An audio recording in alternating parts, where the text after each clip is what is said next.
Hello once again, this is Michael Wojcik with your Our Town Legislative Rundown. The session has now officially ended. The governor is in the process of signing some final bills that have passed. The session was completed on time and was probably one of the most consequential in the history of our state. Now, I hear about the Minnesota miracle, but the reality is I'm of an age that happened before I was born. That was transformative, maybe in a way that we didn't necessarily know at the time. This session has the potential to be similar, but we don't know and probably won't know the true effects for another decade or more.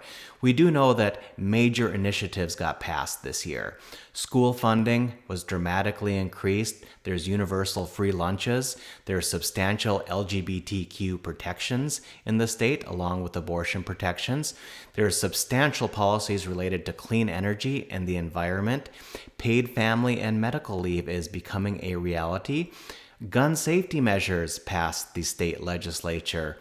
There is simultaneously the biggest tax cut in the history of the state of Minnesota, but also new taxes on transportation. Unless you're among the wealthiest people in the state, you're not going to be paying taxes on your Social Security earnings anymore.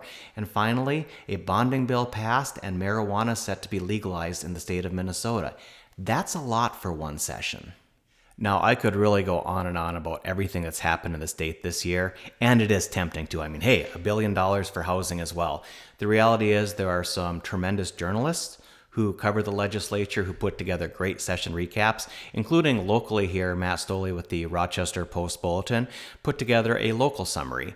A last-minute deal between some Senate Republicans created the ability to have a bonding bill this year, and that did two important things for the regions. One, it really brought a lot of funds to struggling rural nursing homes, but also put more projects on the table for state bonding dollars, and we're going to see both at the city and the county level a number of projects funded. An interesting piece that also passed very quietly is there had been a prohibition on train transit between the Twin Cities and Rochester. That's no longer in place now. All of these policies that we've discussed come with price tags, and it's true that Minnesota's budget has gone up substantially from one biennium to the next. Our previous biennium, the budget was $51.6 billion. The next one is going to be $71.5. Now that's a huge increase. That's 38.6% over a biennium. In reality, it's probably less than that because both our surplus and the spending in the next budget cycle involves a lot of one-time money. Looking forward, the next biennium after this is projected to have a price tag of $66.1 billion.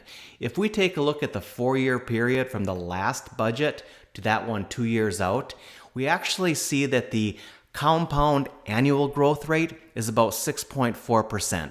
Long-term inflation is about 3%, so we are legitimately growing government at about 3.5% per year over these 4 years. Now, are these policies worth that price tag? Well, that's something that we're going to find out together, but in reality, we are seeing more growth in government than we have for a while, but it's perhaps not as substantial as that 40% number that you see getting thrown around.